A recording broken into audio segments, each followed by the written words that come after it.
Students, हमारा आज का टॉपिक है division of elements into S, P, D and F block elements.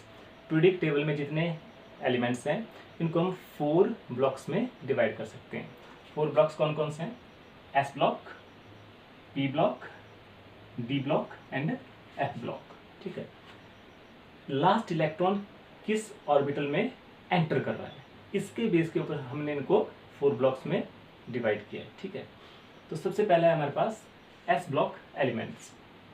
S block के जो एलिमेंट्स हैं इन सब में जो लास्ट इलेक्ट्रॉन है वो एस ऑर्बिटल में एंटर करेगा, इसलिए इसको हम बोलते हैं एस ब्लॉक एलिमेंट्स। ठीक है, और इसमें group number 1 and group number 2 ये 2 ग्रुप्स एस ब्लॉक एलिमेंट्स में आते हैं। ग्रुप नंबर 1 को हम बोलते हैं एल्कली मेटल और ग्रुप नंबर 2 को क्या बोलते हैं? Alkaline earth metal. और इस ब्लॉक की जनरल इलेक्ट्रॉनिक कॉन्फ़िगरेशन क्या रहेगी? NS122। ठीक है, general electronic configuration is NS122। पूरे ग्रुप की, पूरे एस ब्लॉक की जनरल कॉन्फ़िगरेशन है NS122। अब जनरल कैरेक्टरिस्टिक डिस्कस करते हैं। एस ब्लॉक के जो एलिमेंट्स हैं they are soft metals and have low melting and boiling point. Soft metals हैं एक्सेप्ट हाइड्रोजन। हाइड्रोजन इस ब्लॉक के अंदर है लेकिन वो नॉन मेटल है, उसको छोड़ के जितने भी है सारे सॉफ्ट मेटल्स हैं, उनकी मेल्टिंग और बॉइलिंग पॉइंट भी लो होता है। They have low ionisation enthalpy, ionisation enthalpy कम होती है। They form univalent and bivalent cations. Univalent और बाइवेलेंट कैटाइंस बनाते हैं। इसका मतलब क्या है? जैसे लिथियम क्या बनाएगा? Li+, एक पॉजिटिव चार्ज है, इसको हम बोलेंगे यूनिवेलेंट कैटाइंस। और मैग्नीशियम 2+ बनाएगा, 2 पॉजिटिव चार्ज है, तो क्या कहेंगे? Bivalent cations. Strong reducing agents, जो इस ब्लॉक के जो एलिमेंट्स हैं स्ट्रॉन्ग रिड्यूसिंग एजेंट होते हैं। ठीक है, mostly they form ionic compound. Beryllium और लिथियम को छोड़ के, एक्सेप्ट लिथियम एंड ब्रिलियम, जितने भी यहाँ पे एलिमेंट्स हैं वो क्या कैसे बनाते हैं? आयनिक कंपाउंड बनाते हैं। ठीक है, and they give characteristic colour to flame. जब हम इसको बर्न करेंगे तो फ्लेम को ये कैरेक्टरिस्टिक कलर प्रोवाइड करते हैं। एक चीज़ इसमें ध्यान रखेंगे, जो हाइड्रोजन है इसकी पोजीशन एक्सेप्शनल है। इसको हम एस ब्लॉक में तो ले रहे हैं लेकिन ये मेटल नहीं है। जितनी भी कैरेक्टरिस्टिक्स हैं ये एक्सेप्ट हाइड्रोजन जितने एलिमेंट्स हैं एस ब्लॉक के अंदर उनके लिए एप्लीकेबल है। सेकेंड ब्लॉक हमारे पास है P block element. P block start होता है ग्रुप नंबर 13 से ग्रुप नंबर 18 तक। तो इसके अंदर 6 ग्रुप्स हैं और पी ब्लॉक की जनरल कॉन्फ़िगरेशन क्या रहेगी? NS2NP126। 13th ग्रुप की कॉन्फ़िगरेशन रहेगी जनरल NS2NP1। 14th की क्या हो जाएगी? NS2NP2। 15th की NS2NP3। इसी तरह से जो 18th ग्रुप है इसकी कॉन्फ़िगरेशन जनरल हो जाएगी NS2NP6। और जो पूरे 6 ग्रुप्स हैं इसके अंदर, इस ब्लॉक के अंदर, उन सब के लिए जनरल कॉन्फ़िगरेशन क्या रहेगी? NS2NP126। ठीक है, अब जनरल कैरेक्टरिस्टिक्स इस ब्लॉक की। Okay, they includes both metal and non metal. इस ब्लॉक के अंदर मेटल्स भी आते हैं, नॉन मेटल्स भी आते हैं। जैसे हम इस ब्लॉक के अंदर लेफ्ट टू राइट मूव करेंगे तो मेटालिक कैरेक्टर कम होता रहता है और नॉन मेटालिक कैरेक्टर बढ़ता रहता है। ठीक है, they have high ionisation enthalpy then S block. P block के जो एलिमेंट्स हैं इनकी आयनेशन एंथैल्पी एस ब्लॉक के एलिमेंट से ज़्यादा होती है। And they mostly form covalent compounds. ठीक है, कुछ एक एलिमेंट्स हैं पी ब्लॉक के अंदर जिनकी वेरिएबल ऑक्सीडेशन स्टेट शो करते हैं, एक से ज़्यादा वो ऑक्सीडेशन स्टेट शो करेंगे। And they show gradation from reducing to oxidising character across the period. Left to right move करेंगे तो क्या होगा? रिड्यूसिंग कैरेक्टर कम होगा और ऑक्सीडाइजिंग कैरेक्टर इंक्रीज करेगा। ठीक है, नेक्स्ट है हमारे पास D block elements. Group number 3 to group number 12, 10 groups इस ब्लॉक के अंदर आ गए, इसको हम बोलते हैं D block elements. Why these are known as D block elements? Because the last electron enters in D orbital. लेकिन इसमें एक चीज़ ध्यान रखनी पड़ेगी, डी ब्लॉक एलिमेंट्स में जो डी ऑर्बिटल है ये लास्ट शेल का नहीं है। This is not of valence shell. ये कौन से शेल का है? ये है n-1 शेल, n-1 जिसको हम बोलते हैं पेनल्टीमेट शेल। जैसे यहाँ पे हमने nucleus, first shell, second shell, third shell and fourth shell, तो जो फोर्थ शेल है इसको हम बोलेंगे वैलेंस शेल। फोर्थ से जो एक अंदर है थर्ड, इसको हम कैसे लिख सकते हैं? थर्ड को n-1, तो इसको हम बोलेंगे पेनल्टीमेट शेल।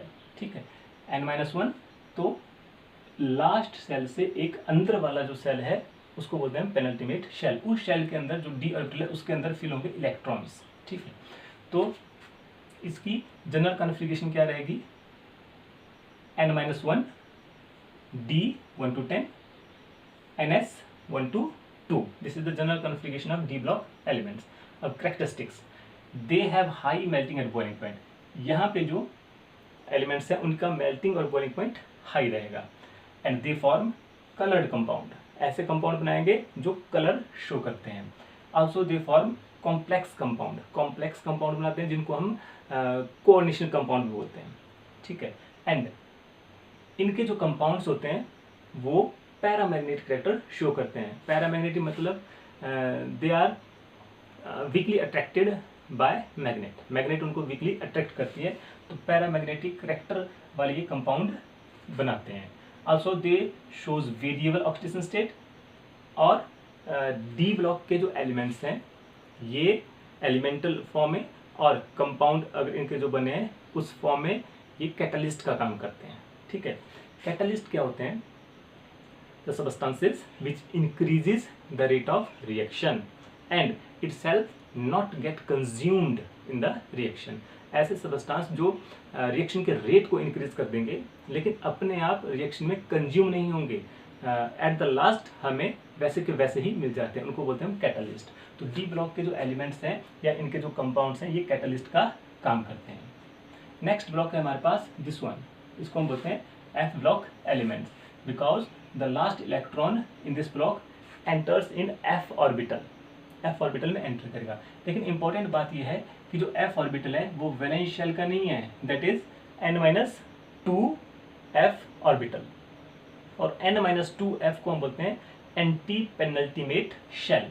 दोबारा यहाँ पे हम देखेंगे लास्ट जो शेल है इसको बोलेंगे वैलेंस शेल, इसके जो एक अंदर है इसको बोलेंगे हम पेनल्टीमेट शेल, और इसके जो एक और अंदर है, मतलब ये वैलेंस हो गया एक अंदर, और एक और अंदर जो ये वाला शेल है इसको हम बोलेंगे एंटी पेनल्टीमेट शेल। ठीक है, तो वैलेंस शेल को अगर हम काउंट करते हुए चलें तो एंटी पेनल्टीमेट हो गया वैलेंस शेल फर्स्ट, सेकंड और थर्ड, और पेनल्टीमेट हो गया वैलेंस शेल फर्स्ट है तो पेनल्टीमेट सेकंड। ठीक है, लेकिन अगर हम इसको ऐसे लिखें तो हम लिखते हैं पेनल्टीमेट को n-2। इसकी जनरल कॉन्फ़िगरेशन क्या हो जाएगी एफ ब्लॉक की? n-2 f 1 to 14, n-1 d 0 to 1 and ns2। F block के जो एलिमेंट्स है इनकी जनरल कॉन्फ़िगरेशन और डी ब्लॉक के जो एलिमेंट्स है इसकी कॉन्फ़िगरेशन लगभग सेम रहती है। हैवी मेटल्स, ये हैवी मेटल्स हैं और ये वेरिएबल ऑक्सीडेशन स्टेट शो करते हैं F block elements. They have high melting and boiling point, melting और बॉइलिंग पॉइंट हाई रहता है इनका। Also they have coloured ions, इनके जो आयंस हैं वो कलर्ड होते हैं, and they form complex compound, ये भी कॉम्प्लेक्स या कोऑर्डिनेशन कंपाउंड बनाते हैं। तो ये है एफ ब्लॉक के एलिमेंट्स। एफ ब्लॉक में जो इसके अंदर दो सीरीज होती है, फर्स्ट है लेंथेनॉइड सीरीज और दूसरी है एक्टिनॉइड सीरीज। एक्टिनॉइड सीरीज में एटॉमिक नंबर 92 यूरेनियम का है, और यूरेनियम के बाद जितने भी एलिमेंट्स हैं उनको हम बोलते हैं transuranium elements. The elements present after uranium are known as transuranium elements. Okay, इस पीरियोडिक टेबल में मोर देन 78% जो एलिमेंट्स हैं वो क्या है? मेटल्स। पीरियोडिक टेबल के अंदर more than 78% elements metallic form में, और रेस्ट जो बच गए वो नॉन मेटल और सेमी मेटल्स हैं। ठीक है, इस क्लासिफिकेशन के अलावा एक और क्लासिफिकेशन है जिसमें हम फर्स्ट ब्लॉक मतलब एस ब्लॉक और पी ब्लॉक को, पी ब्लॉक पूरा नहीं ग्रुप नंबर 13 से लेके ग्रुप नंबर 17 यहाँ तक, ये आ गया ग्रुप नंबर 18। तो ग्रुप नंबर 13 से लेके ग्रुप नंबर 17 और साथ में एस ब्लॉक, इसको हम रिप्रेजेंटेटिव एलिमेंट्स बोलते हैं। तो नेक्स्ट जो क्लासिफिकेशन है उसमें पहला आएगा रिप्रेजेंटेटिव एलिमेंट्स। तो रिप्रेजेंटेटिव एलिमेंट्स कौन से होंगे? एस ब्लॉक और पी ब्लॉक में group number 13 to group number 17 representative elements. उसके बाद सेकंड है नोबल गैसेज, ग्रुप नंबर 18 को अलग रखा गया है, नोबल गैसेज। थर्ड है सेम डी ब्लॉक और फोर्थ है F block elements. D block elements को हम ट्रांजिशन एलिमेंट्स भी बोलते हैं, क्योंकि ये एक ट्रांजिशन कैरी करते हैं, एक चेंज को कैरी करते हैं। कहाँ से?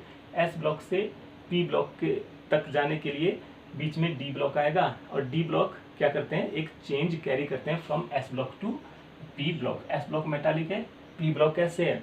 मेटालिक भी है, नॉन मेटालिक भी है और सेमी मेटल्स भी है, इसलिए हम इसको बोलते हैं ट्रांजिशन एलिमेंट्स। ये पूरा का एक थ्योरेटिकल पोर्शन है, अच्छे से इसको समझना है। ठीक है, थैंक यू।